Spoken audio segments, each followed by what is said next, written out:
Good morning. Appreciate y'all for tuning in and rocking with us for another edition of the Morning Breeze, man. Always rocking with you guys, as always, man. Outside of me, I got my guy, Mr. Media himself, Jordan JC, in the building.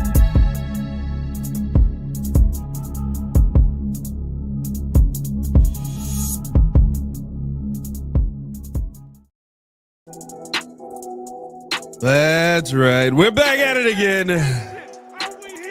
The Bulls 06 said, put the porterhouse down, Mr. Media. Never. We got a lot to get into on today's episode. Mike Tirico with some high praise on our young quarterback. Yeah. And believes that Caleb Williams should be a top 10 QB in 2025. And I like the way that he breaks this down.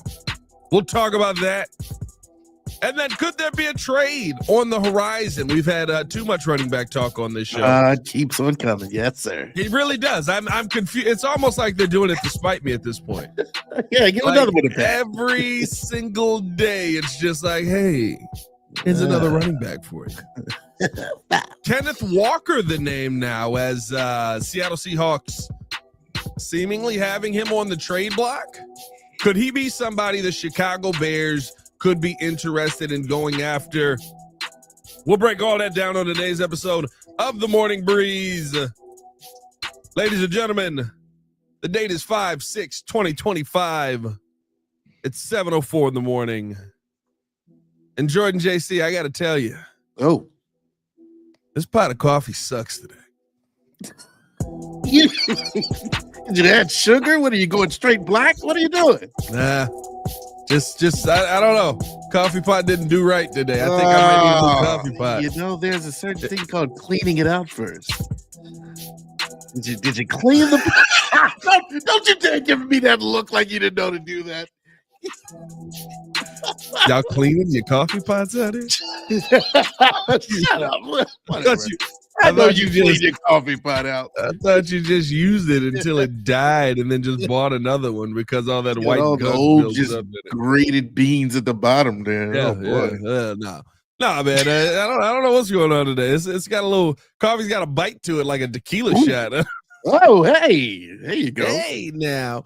But no, man, appreciate y'all for tuning in to show love. Hit that like button, subscribe to the page, leave a 5-star review. Y'all know what to do. Come on. Push the button. Come on. Push the button. Come on, push the button. Yeah, come on, push the button.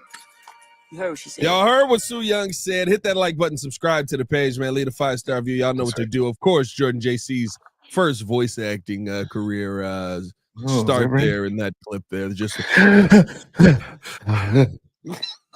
if you're listening to this through headphones, you just got scared.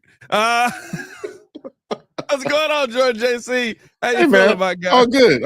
I got a good workout. I was actually up early. Again, I told you I'm on a path to greatness. I'm starting back over. Pissed you off, didn't it? Yeah, it absolutely did. I said I got poor, so I'm back in the gym. If the Bears need a running back, maybe I'll try out in about 3 months.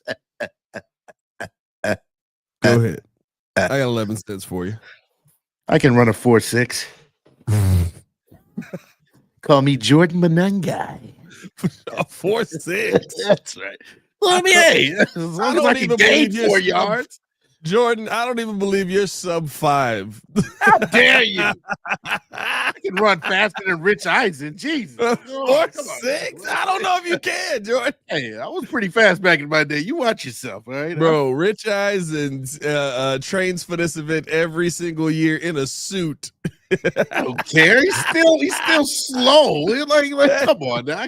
He said I can outrun Rich Eisen. I don't know if you can, Jordan JC. I'm like, you know what I'm like? I'm like Cat Williams. Everybody thought he was playing until he actually showed everybody on film that he's actually pretty fast. He was like, what did he say? I can run a 4 something, a sub. And then Shannon Sharp was like, what a sub sandwich? You running the sub sandwich? Oh, bro. I'm telling you, brother, I can run. Bears Whatever. Junkie said 4 minutes and 6 seconds, maybe. You shut your mouth, Chucky.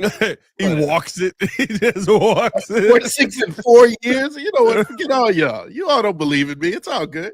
Hey, we've said we need to do a 40-time contest. The fear is like with Drew and freaking and Joel. Oh, no, Joel. It's like, like I don't need nobody blowing their ACL out doing some of this stuff because that's what always happens. It's like, let's do a manly competition to prove that we still got it. And then like somebody inevitably ends up like blowing their knee out or something like that. I would love to see that. The best part is I told Joel, I said I'll only do it if Ringo does it. You ain't right. I'm not even going to get into it. I had a vision of what I can see. I'm not even going to do that to my boy, man. Shout out to Ringo, man. Shout out Ringo. The bull said you're doing a 4-pound, 6-ounce T-bone steak. Yeah. Unfortunately, that 6 ounce was very small. God, it's okay. Jesus, it's $300 for a piece of meat. That's how it goes when you're trying to whine and whatever, man. Let's talk some football. Let's talk a little football, huh? Jesus. Mike Tirico was on with Waddle and Silva yesterday, and I thought this was very interesting. Hearing him talk about the Chicago Bears quarterback, and especially how he broke down what it meant for him, for Caleb Williams to be one of those top 10 guys. He was asked by Sylvie, do you believe that Caleb Williams can be that next breakout player who's a top 10 to 12 quarterback in the NFL? And what he said was he's got the best chance to. So I'd say yes for a couple of reasons. Skill set being one, a guy who at the head coaching position as a play caller connects with quarterbacks. So you've got all that working together and you've got people to get the ball to. The runaround memorable plays that he made at USC, you don't need to make now when you can just get the ball into somebody's hands. He then goes on to bring up Jared Goff and the success that he's had. And essentially just how set Hut, Amon Rob, boom, there it is. Oh, look at that. He took it for 50 yards. Set Hut, Laporta, boom, up there it is. Oh, look at that. He broke through and scored a touchdown, right? Like all of these pieces that they had when he was over there in Detroit, Jared Goff's success didn't come from being the greatest quarterback of all time. It came from getting the ball into the hands of his playmakers, and he brings up that Caleb Williams should be able to do that. And finish it off by saying, yes, he could be a breakout guy in the league, and it doesn't mean that he has to win with MVP numbers. Just win and become the franchise quarterback. And you know what? We have all these expectations on Caleb Williams, Jordan, JC. Yeah. But that last part right there truly is it. Jalen Hurts is the top 10 quarterback who just won the Super Bowl. Yeah. Now, do I want Caleb Williams to be Pat Mahomes? Yeah, be better. Sure. Hey, be Tom Brady. Be the greatest quarterback to ever sling a football. But what do we really want? Why is Tom so great? Because he wins. At the end of the day, if Caleb Williams walks in this building next year, or this season coming up, and him and Ben Johnson are together, and Caleb Williams finishes every game with 213 yards, 2 touchdowns, no interceptions, and wins. Are we going to look around and say, all right, when Tom Brady was in the league, Tom Brady's the GOAT, unquestioned. Aaron Rodgers was the better quarterback. Aaron Rodgers has more talent in his pinky than Tom Brady has in his whole body. Aaron Rodgers can win games, NFL games, with me and you. Tom Brady needs a team around him to win. Yeah. Honestly, we've seen Aaron Rodgers go into games where he's got like a paper clip, a loose piece of bubble gum, and a string holding his offensive line together. And he somehow won that game by putting up 50 points. You know what I mean? Like Aaron Rodgers is just he's a more talented quarterback. Yeah. Aaron Rodgers got 1. Tom Brady got 7. And to me, that truly is what it comes down for in top 10. Are you winning? There could be people that are more talented, but if Caleb Williams walks in this building this year and is winning games, then yeah, I think we will talk about him as one of those top 10 guys like Mike Tirico said. Your thoughts?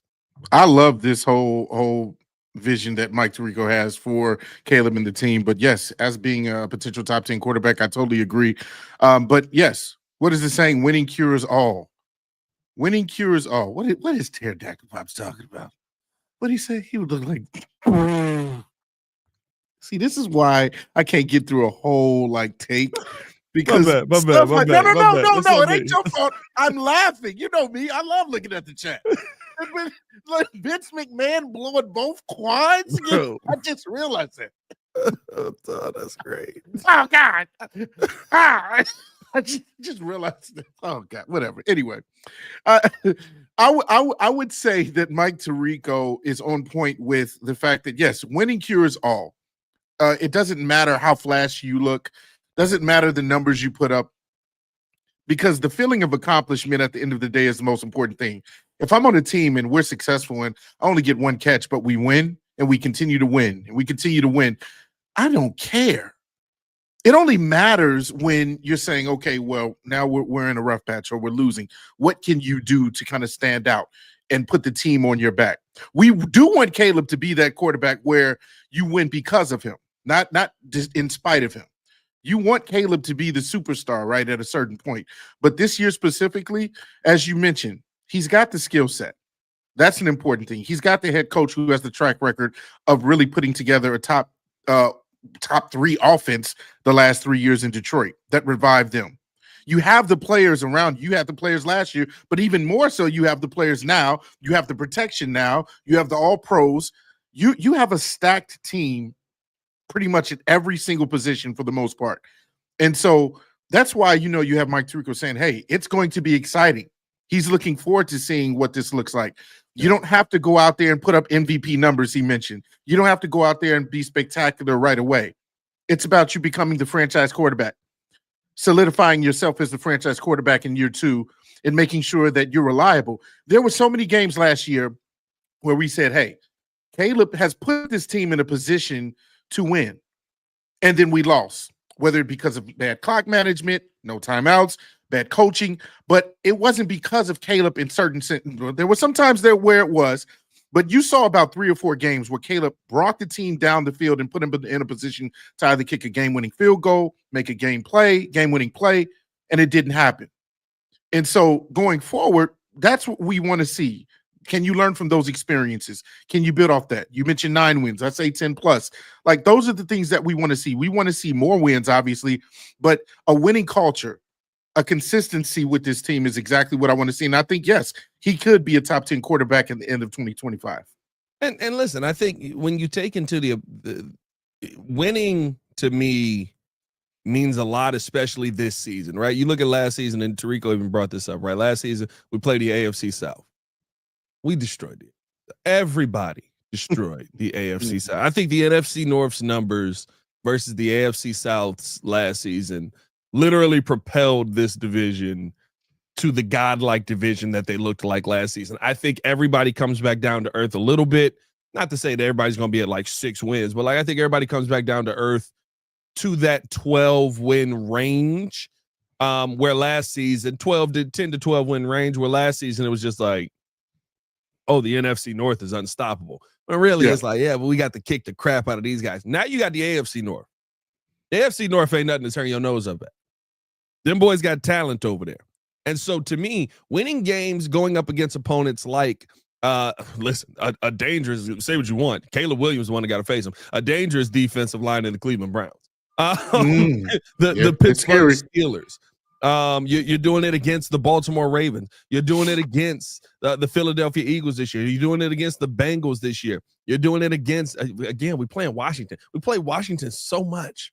Yeah, they want to see that matchup. Bro, we played Washington 4 years in a row. You realize we played Washington every year of Bayless Jones? Yeah. That's how I remember it, because the first year we played Washington, he fumbled to lose the game. Oh, he sure did. We'll see Bayless Jones this year. We may get a Bayless Jones fumble. Oh, boy. In our favor. Watch him run back a touchdown. Cut him. Got him. I put my foot through a TV. He Bro, run that my would be foot. hilarious. The get back game from Bayless Jones. I'm back. You were never here. God, jeez. But no, like you, to be honest with you, the easiest matchup the Bears have this season, I don't even know if you could say they're easy, is I would say the Saints. Maybe you could throw the Raiders on there, but the Raiders coming with Genty and Gino. They're coming back. Yeah, they're coming back. Brock Bowers. They got Brock Bowers. You know what I mean? They got a good deal over there. The Giants. Yeah, that'll probably be. Shut up. I mean, but listen, I Jackson Dart might cook. Neighbors, yeah. Does Jackson Dart have more talent than old with Danny Dimes? No, Danny Dimes and Tommy Cutlets. You know what I mean? If he does, I watched Daboll take Danny Dimes to a playoff series and win the game. Yeah. I'm not saying that he's a good quarterback. I'm saying he probably got more talent than Danny Dimes. But no, he's tough. Yeah. To me, though, like the conversation of Caleb Williams being a top 10 QB, Caleb Williams being one of those top guys, starts and ends with winning games and winning games versus teams that mean something. If you come, and I keep saying, right, 9 wins. This is a schedule. If you get 9 wins in it, you're doing good. That is actually pretty good. This is a tougher schedule than last year by a long shot. Yeah. And so for me, right, like I think that conversation is a lot more valid coming off a season where we went into the season bullish that the Bears should have been a 10, 11, 12 win team. And there were many games that could have made the Bears a 10 win team at least. To go to this season where this is a schedule that feels like if you get 9 wins out of it, you're having a great season. Yeah. Because this schedule is absolutely a beat you over the head schedule. And I'm gonna like tell you right now, there's gonna be a stretch in there. I don't know if it's gonna be game after game, but there's probably gonna be a stretch where you go Washington, Bengals, Eagles. That's a tough 3-week stretch. My goodness. So to me, right, like having a conversation on where Caleb Williams finishes off the season is, like Tirico said, how many wins are you able to muster in that attempt to finish off the year? I think on top of what you're saying, going back to the point that you made about the comparison, or not necessarily, you didn't say comparison to Jared Goff, but when you look at the model of Jared Goff, and they play differently, but look at how Jared Goff started off the season last year. He was in MVP conversations. He was extremely efficient. There were a few games where he didn't even miss a pass. But why is that? It's because, as he mentioned, ball goes here, ball goes there. Get the ball out. Like, just be efficient and just complete it and get it into your playmakers. That is what I want to see more of with Caleb. One of the things that we got so excited about, myself included, when he played at USC, is his scramble ability, his ability to create something out of nothing, his ability to extend plays, be unpredictable. That's what makes him special, right? Those out of pocket plays. But then, are you able to actually be a little bit more in line with just getting the ball out quicker, getting it to your running back, getting those 3 or 4 yards to keep the ball moving down the field? That's what I want to see more of. That can contribute to more wins. I feel like if you're not going for that home run play all the time, when it's not there, you'll have your Luther Burdens coming under the middle. You have your Colston Lovelands that's getting space off of the routes that he's taking. You have your Cole Kmets. So those are the things that I want to see him lean on more, that I think will maybe propel him to top 10 conversation as far as a quarterback as the season goes along. I think, obviously, with the new scheme, new system, we have to see how that comes along. Obviously, Ben Johnson said, this is going to be a challenge. It's not going to be elementary at first. It's going to be difficult. But by the end of the season, we should be seeing this thing hum to the tune of, like you said, those 9 wins or more, that even if this is a hard schedule, we're seeing them beat some of the better teams in the league. Yeah, listen, and I think people live in this world where two things can't be true with stuff like this. When they hear this and they go, oh my God, well, so you don't think that he's going to be, this elite passer and put up all of these numbers and have all these touchdowns? Yeah. I don't mean that can't be the case either. Yeah. Right. If just let's do some math real quick. If Caleb Williams is an average quarterback in the NFL, Average being 4,000 yards now, right? Which nobody's got to yet here. Which nobody's gotten to here in Chicago. That's 235 yards a game. Mm-hmm.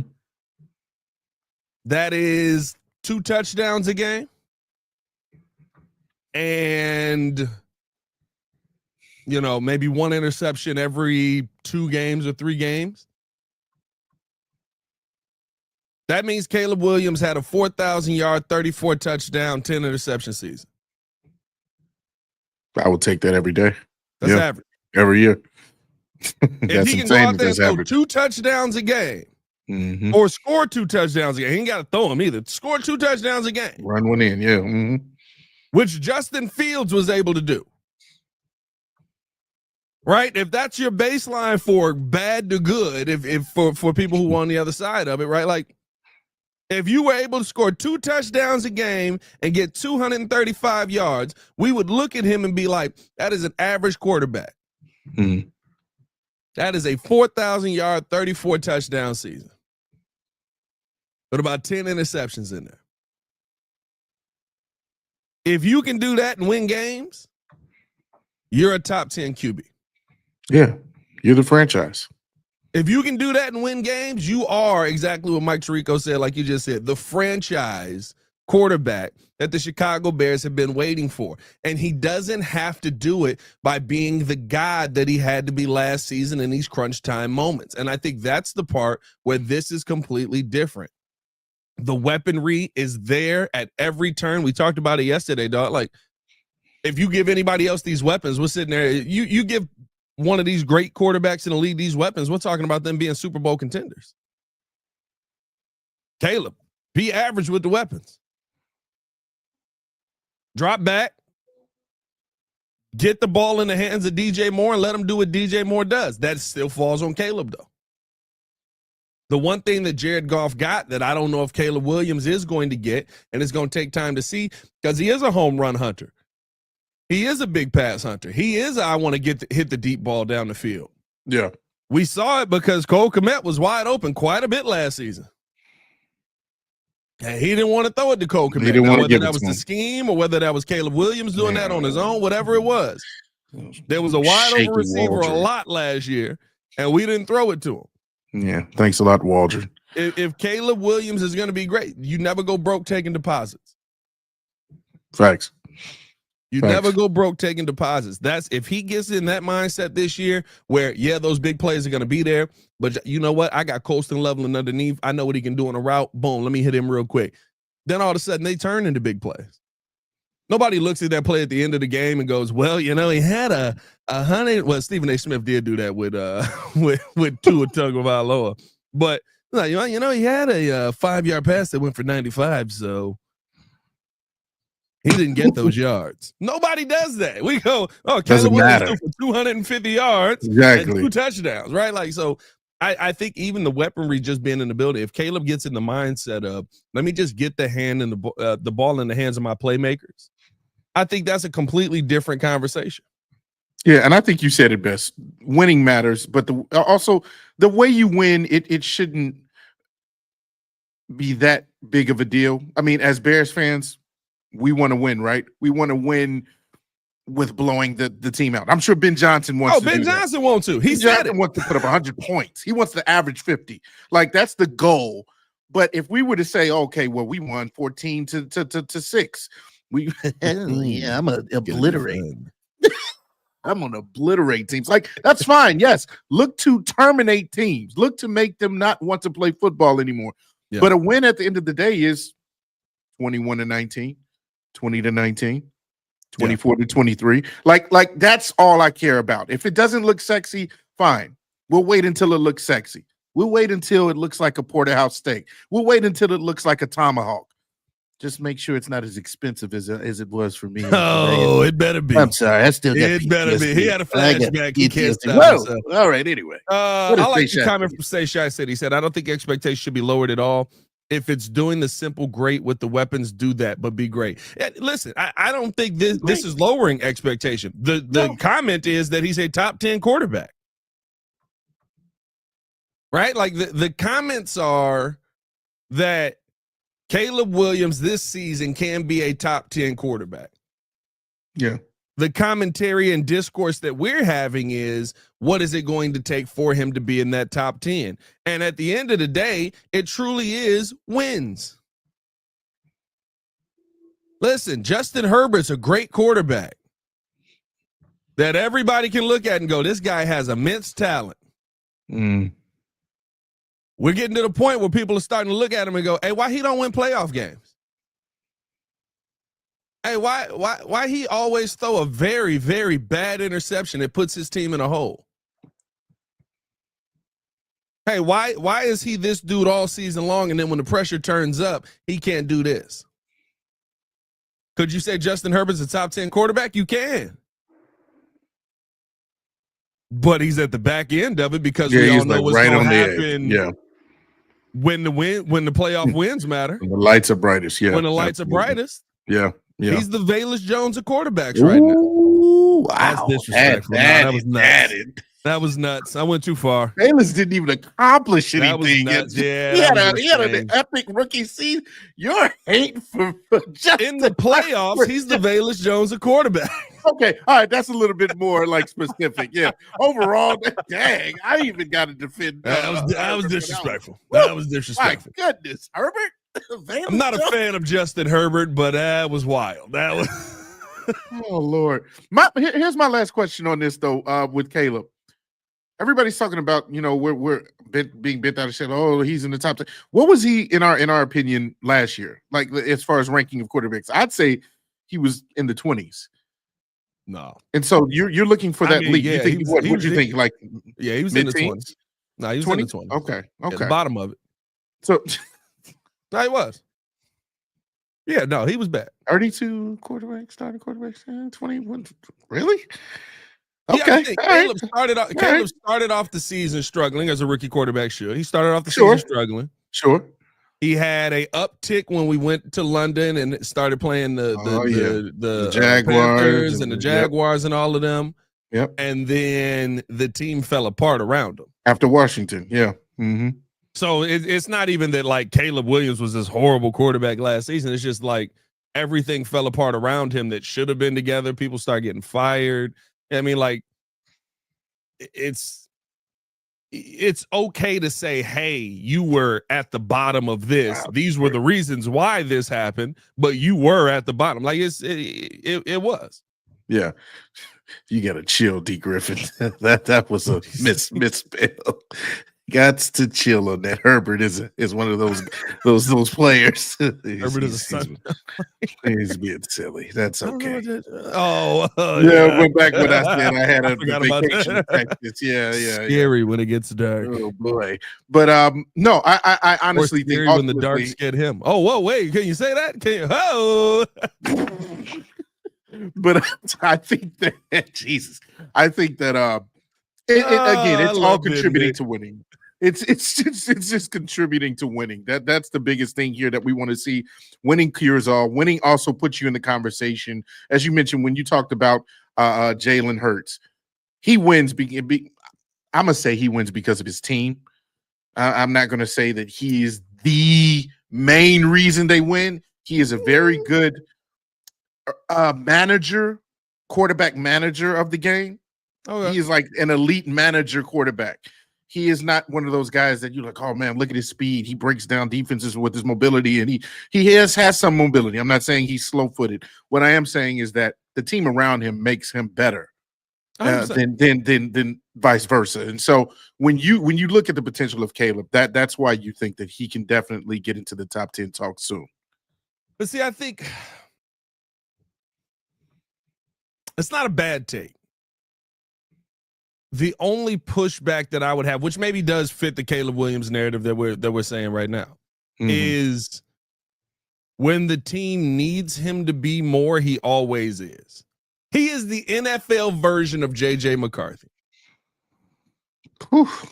Okay, all right. Now, J.J. McCarthy in college at Michigan is what I'm saying here. No, I got you. And what I mean by that is the reason the Vikings think J.J. is going to be a good quarterback is because every time that Michigan needed him to actually like drop back and throw the football and step up, all of a sudden this kid was just like, okay, I'll drive it in there, boom, touchdown. What'd you need? Because you thought I couldn't do that? And I think that's what happened in the Super Bowl, right? They sold out, Kansas City sold out to stop Saquon and did it.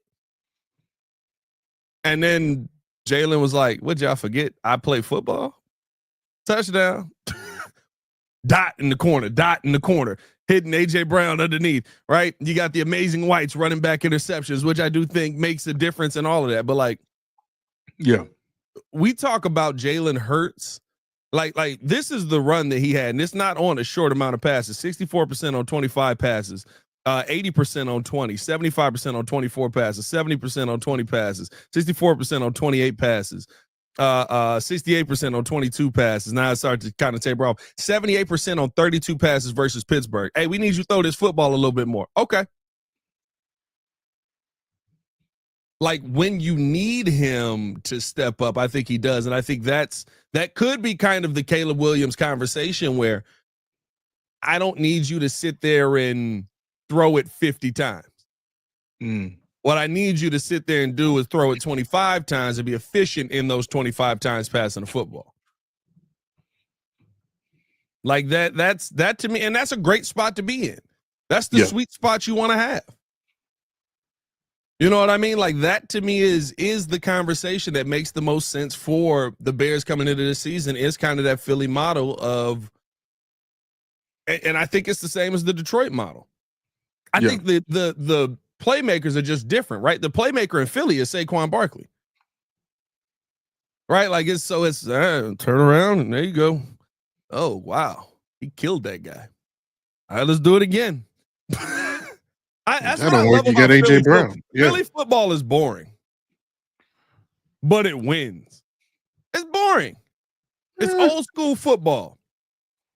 It is for the most part. Yeah, I do. Great defense.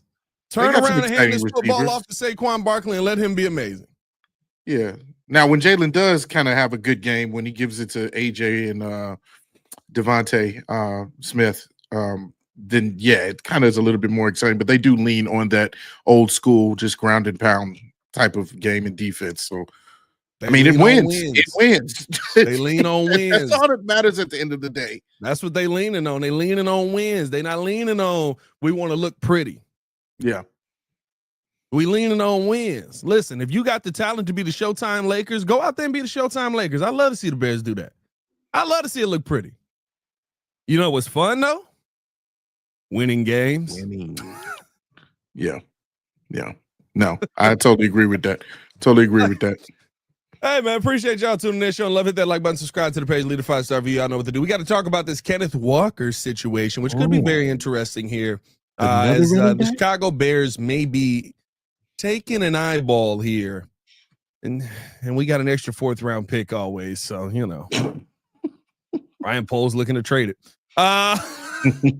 which I guess is better than him drafting. That's true. Got Ruben Hippolyte and Torrey Taylor. Oh boy, how dare you? How are you going to connect those two? Because they both were drafted in the 4th round. Yeah, but one shouldn't have, and the other is Toy Taylor. I don't want you saying anything. I was quick to say the name. You were going to say Toy Taylor was the one. Yeah, whatever. Get out of here. We'll talk about that on the other side of this Aura commercial.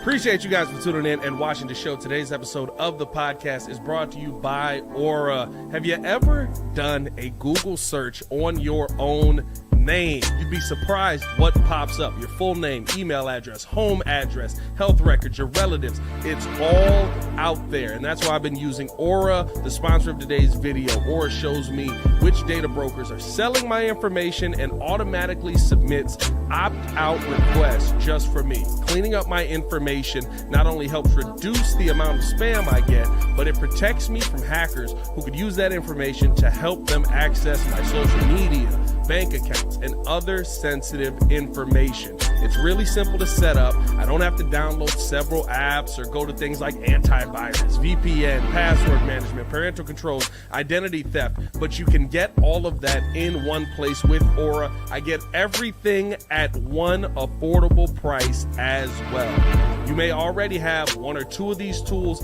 but not having Aura is like leaving the front door locked while leaving the back door and windows wide open. For you to be able to take advantage of Aura, we got a special deal for you here today. Stop data brokers from exposing your personal information. Go to my sponsor at https:/aura.com/the Windy City. Again, that is aura.com/the Windy City to get a 14-day free trial and see how much of your information is being sold.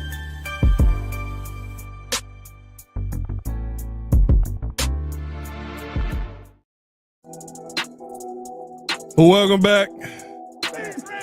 Appreciate y'all for tuning in and showing love. Hit that like button, subscribe to the page, leave a 5-star review. Y'all know what to do.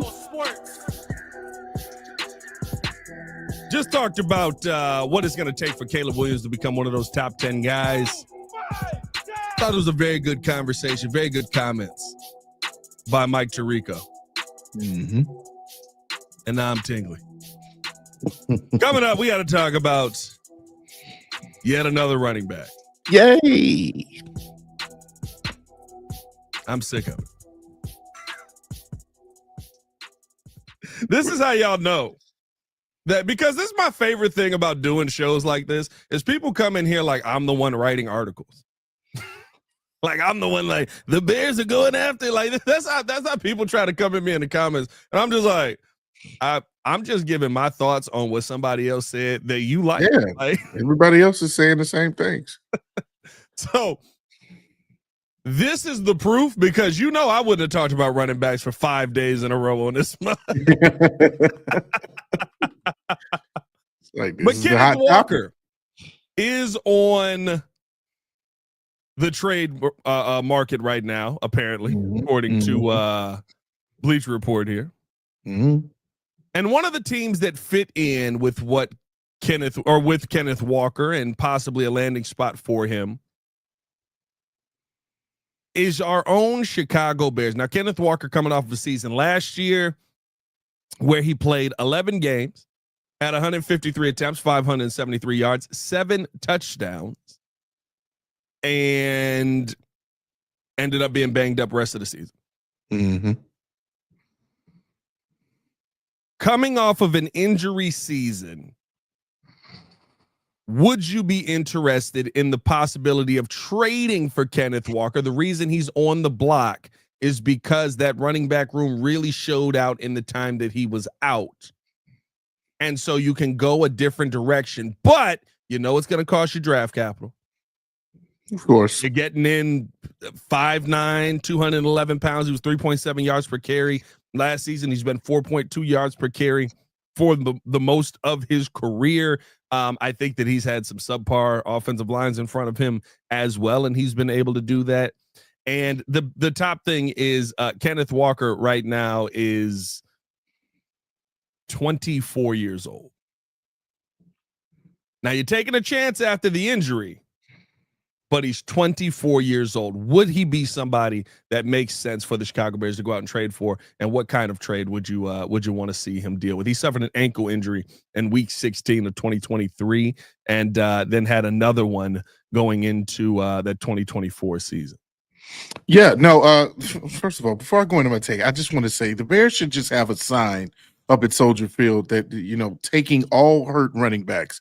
Like, because every single one that we've been interested in, like, you want Nick Chubb? He's a little older version of these guys, but, he's had some really good MVP type seasons. Oh, well, you want J.K. Dobbins? He has the potential as well, but he was hurt just last year. Sounds like a seventh, am I right? But of course you want a seventh. Hey, honestly, if you're that dumb enough to give us that type of caliber of talent for a seventh, I'll take it. Yeah, I wouldn't mind it. But I mean, like that's what the sign should be. Like, we're all interested in all the injury-ridden potential star running backs. But Kenneth Walker is the latest one being talked about. Obviously, I wouldn't mind him being in the building. Yes, you would probably have to trade draft capital. 4th round sounds like that's probably what trading another 4th rounder. Yeah, which I don't have a problem with because you do see the potential. The talent is clearly there. As you started to mention, the only issue is, man, just the little dinks and dunks with the injuries with him. This past year, as you talked about, he had a grade 1 ankle sprain in week 16 versus the Vikings. Yep. December 4th, he had a leg calf strain. Yep. September 8th, abdomen sprain that pulled him from a game in the 4th quarter. Same thing November 19th. Like just game after game after game. My God, can you stay on the field? That is the biggest thing with any of these guys that we're trying to bring in here is, are you available? That is always going to be the best ability, no matter how fast you run, no matter how powerful you are as a runner, no matter if you can block from the running back position, no matter if you can catch from the running back position. Can you be on the field?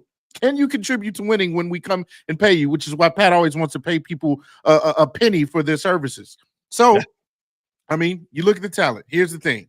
4.38 40 combine speed, powerful runner, knows how to see the lanes and hit the lanes. So, as I mentioned, the talent is there. This is his last year in his rookie contract. And so he's clearly out to prove that he can be that guy no matter what team he's on. So if you bring him in the building, you know he's going to have the desire to try and be that guy. You love what you see on tape when you look at his highlights. Again, the thing is, stay healthy. Yeah, listen, and last year was really the big year for the injuries, right? And it was just a lot of low muscle things, nothing major, ankle injuries and stuff like that. But it was a lot of sprains, it was a lot of pulls. I do wonder with some of this, right? The leg calf strain, he ends up missing 2 weeks on that. The abdominal injury, the abdominal snowman injury, the abdomen injury. He missed, the 1 week in week 1. Week 11 versus the Rams, he missed a couple of weeks there. So it's not like he missed stretches of games here, but there was enough that piled up that you start to have some question marks on him. What I will say, though, is it's a lot of strains and pulls. Is that something that can be worked out here in Chicago, especially on a younger running back? Is that a diet issue? He's 24 years old. We know he's not eating great. I missed 24. Hey, well, I was a monster at 24. We were eating anything. We were eating what was the Dave's doubles with bacon. On the way to go play basketball. That was back when Wendy's was really, really good. On the way to go play basketball. Yep. A full game. Yep. And then get chicken nuggets and chili. And shake. Oh, you doggone right. The Frisco burger, baby. Bro, we were at demons in our 20s. That's right. And then COVID. They don't make COVID destroyed me. I ain't gonna lie to you. The gym was closed. That is when I got a little bit I used to hoop every day, 3 times a week. Hey, I ain't gonna lie to you. You've been calling my name. It's like the freaking hooping is like the goddamn Green Goblin. Somebody's mask, whispering bro. in your ear. Like, hey. No, it's like the Green Goblin mask, bro. When it was calling. Oh yeah. When he was looking at the fire. Look at you. You're weak. That actually would be cool if we came back and made an appearance in the tournament. Oh God, just bad knees and terrible ACLs. Ow! We just laid out on the court. We just like we could be just like these running backs. No, we're gonna be like the Green Goblin at the end. We're gonna be Jordan. Don't tell Maya. Avenge me. Oh my God, that was hilarious. But no, man, listen. I'll say this, and this is a bad place to be. Ryan Poles is so bad in the 4th round. Trade the pick. He knows that. I don't think he's gonna find a 4th round pick. By the way, 3 years. It's not me just being 3 years. We're about to cut one of them. Yep. So Tyler Scott. Tory Taylor. He not cutting Tory Taylor. And you just drafted Ruben Hippolyte. Who? Exactly. Now, listen, I hope Ruben Hippolyte has all the success in the world. I hope he's an absolute stud. I know I want him to dominate. I wanted Tyler Scott to be a freaking 1,500-yard wide receiver. I did, I was like, look at this guy. He's got footwork. He's got great footwork off the line. I spent all training camp last year praising this young man. Yeah, you saw it firsthand. He doesn't have a job. He just don't know it yet. Gotta catch the ball. Yeah. Like, look, you're not getting it. You're not getting the ball over Luther Burden, and you're probably not getting it over Olamide Zaccheaus. Those are proven commodities. Yep. Zach Pickens was a 3rd-round pick, say Shot City. So your 4th-round draft picks have been horrible anyway. Go get Kenneth Walker if he is available. Now, here's where it does come. Here's where it does come into question where it's going to piss me off. You're getting Kenneth Walker last year of his rookie deal. That's to prove it. That means that you got to pay Kenneth Walker then going into next season. I'm fine with that. I got 14 cents for you. You look here. You won't even give him what will make sense in this is you're getting him in. You're already paying $8 million for a running back, so flips the table. Whatever it is, what it is. You're getting him in here. Is he gonna be willing to? Because you can move on from Swift's money essentially next year. Can you just funnel that into Kenneth Walker as the answer at running back? Where that $8 million is there, I've already been pissed about it. It's allocated. It is what it is. Mm-hmm. Slide that $8 million over to another running back, and then you get, 11 cents to the rest of the room. Like, it's just, to me, that makes the most amount of sense. No, I'm with that. That I think, again, their goal this offseason, not even in the offseason, their goal in the draft, if we're being honest, was to replace DeAndre Swift. And so they're still trying their hardest to bring somebody in to probably replace DeAndre Swift. And so we're still trying to replace DeAndre Swift.